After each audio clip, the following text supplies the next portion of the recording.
नमस्कार दोस्तों, आज हम पढ़ रहे हैं औसत। और औसत पढ़ने से पहले हमें छोटी छोटी बातों का आना बहुत ही आवश्यक है। उन छोटी छोटी बातों को हम ध्यान से देखते हैं। सबसे पहले हम पढ़ेंगे प्राकृतिक संख्याएं। तो प्राकृतिक संख्या कैसे कहते हैं? जिनका उपयोग हम दैनिक जीवन में करते हैं उनको हम प्राकृतिक संख्या कहते हैं और ये इन्फिनिटी अनंत तक जाती हैं। दूसरा है पूर्ण संख्याएं। अगर इसमें हम जीरो को भी शामिल कर लें तो ये दोस्तों क्या हो जाती हैं? पूर्ण संख्याएं, और ये भी इन्फिनिटी तक जाती हैं। अब है सम संख्याएं। तो वे संख्याएं जिनमें दो का पूरा पूरा भाग चला जाए और शेष पल कुछ भी ना बचे तो वे होती हैं सम संख्याएं। अब विषम संख्याएं, वे संख्याएं जो दो से पूर्णतः विभाजित ना हो या जिनमें दो का पूरा पूरा भाग ना जाए, वे संख्याएं होती हैं कैसी? विषम संख्याएं। अब पांचवा है दोस्तों गुणज या अपवर्तक। हम इसको x, 2x, 3x ... x infinity से दर्शा सकते हैं। जहाँ x एक कोई संख्या हो सकती है, जैसे मैंने लिखा 5 के प्रथम 7 गुणज लिखिए, तो यहाँ 5 के तो x का मान यहाँ 5 हो जाएगा। यहाँ रखेंगे तो ये 10 हो जाएगा, ये 15, अगला 20, इन्फिनिटी तक। अगला है समांतर श्रेणी। एक ऐसी श्रेणी जिसमें समान अंतर हो उसे हम समांतर श्रेणी कहते हैं, जैसे 2, 6, 10, 14 ... इन्फिनिटी। यहाँ हम देख रहे हैं कि इनके बीच 4 का अंतर है। तो ये दोस्तों कैसी होती है? सर्वांतर श्रेणी। इनका समझने का उद्देश्य ये है दोस्तों कि औसत में हमसे इन सभी चीज़ों पर हमसे क्वेश्चन पूछता है। जब भी सवाल में हमें कोई श्रेणी दी हो और उनके बीच समान अंतर हो, समान डिफरेंस हो, तो वहाँ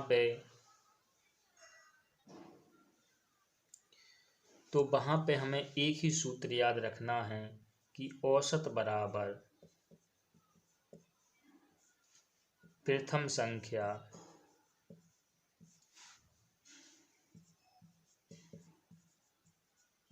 प्लस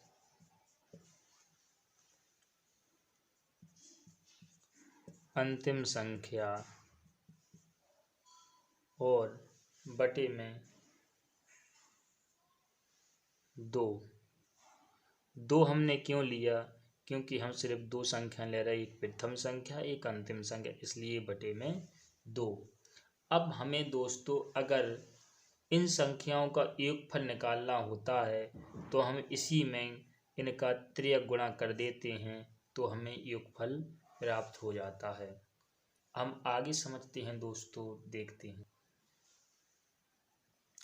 औसत का जो फॉर्मूला है वो फॉर्मूला है आंकड़ों का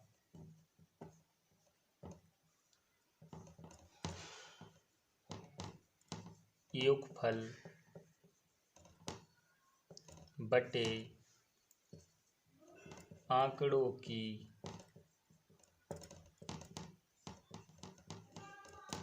संख्या। अब हमें कभी सवाल में यहाँ जो सूत्र है इसमें हमें 3 चीज़ें दी गई हैं, एक तो औसत, एक आंकड़ों का योगफल और आंकड़ों की संख्या। अब हमें मान लिया कि माना औसत हमारा 25 है और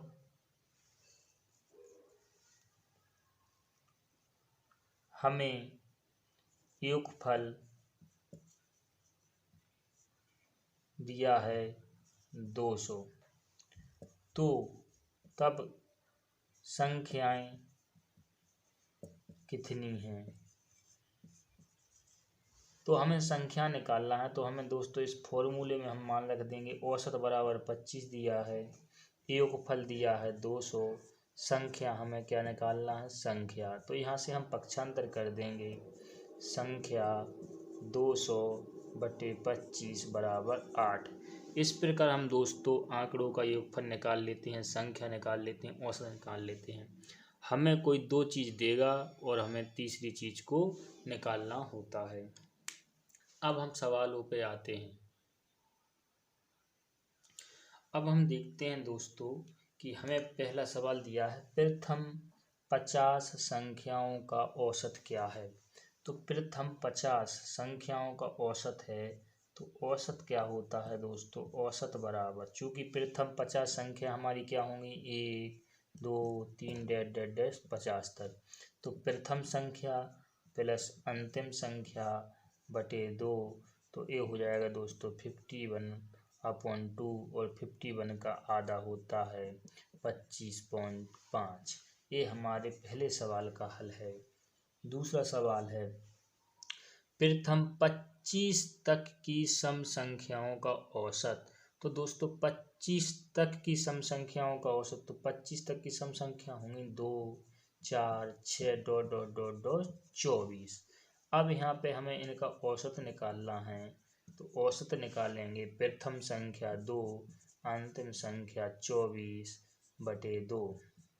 तो इसको हम हो जाएगा हमारा 26/2 बराबर 13। ये हमारा क्या हो जाएगा दोस्तों, औसत। हम अगला तीसरा सवाल देखते हैं। तीसरा है कि प्रथम 25 सम संख्याओं का औसत क्या है। अब यहाँ पर दिया है प्रथम 25 सम संख्या, तो प्रथम 25 2 से लेके दोस्तों 4 6 डैश डैश डैश 50 तक 25 सम संख्या हो जाएंगी। तो इनका औसत हम कैसे निकालेंगे कि प्रथम संख्या प्लस अंतिम संख्या बटे 2, तो ये हो जाएगा 52/2 बराबर, इनका औसत हो जाएगा दोस्तों कितना, 26। चौथा सवाल है जो बहुत ही महत्वपूर्ण है कि 7 के प्रथम 8 गुणज का औसत कितना है। इस गुणज को हम दोस्तों अपवर्तक भी कहते हैं। क्या कहते हैं दोस्तों, अपवर्तक भी कहते हैं। तो यहाँ पे हमें 7 के प्रथम 8 गुणज, तो 7 के प्रथम 8 गुणज कौन से होंगे, 7 14 21 28 35 42 49 और 56, ये 7 के गुणज हो गए। हमें चूंकि इनके बीच में डिफरेंस कितने का है, 7 का, तो हमारा फॉर्मूला कौन सा लग जाएगा औसत का, वही प्रथम तो 7, अंतिम कितना है 56/2। 56 और 7 कितने हो जाएंगे दोस्तों, 63/2, और 63 का आधा होता है 31.5। ये उसका आंसर आ जाएगा। यहाँ दोस्तों हमने क्या सीखा कि जब भी अंतर समान हो तो हम इस फॉर्मूले से बहुत ही आसानी से निकाल लेते हैं कि प्रथम संख्या प्लस अंतिम संख्या बटे 2। अब हम दोस्तों इसमें आगे बढ़ते हैं। पांचवा सवाल है दोस्तों, 7 15 9 28 5 का औसत क्या होगा। तो दोस्तों यहाँ हम देख रहे हैं कि इनमें अंतर समान नहीं है, तो अब हम फॉर्मूला लगाएंगे, औसत बराबर आंकड़ों का योगफल, तो योगफल हो जाएगा 7 15 प्लस 9 प्लस 28 प्लस 5, और आंकड़ों की संख्या तो दोस्तों कितनी है, 5, 1 2 3 4 5। अब हम इनको जोड़ लेंगे, 7 15 22 9 31 31 और 5 36 36 और 28 दोस्तों हो गए 64, और 64/5। इसका हम भाग देंगे दोस्तों, तो 1.2.8 हमारा आंसर आ जाएगा। इसका क्या आ जाएगा, ये औसत क्या हो जाएगा दोस्तों, औसत। तो हम यहाँ क्या सीखे हैं दोस्तों कि जब भी अंतर समान ना हो तो हमें औसत निकालना हो तो हम पहले आंकड़ों को जोड़ना पड़ेगा, फिर आंकड़ों की संख्या का उसमें भाग देना पड़ेगा, तब हमारा क्या आ जाएगा, औसत।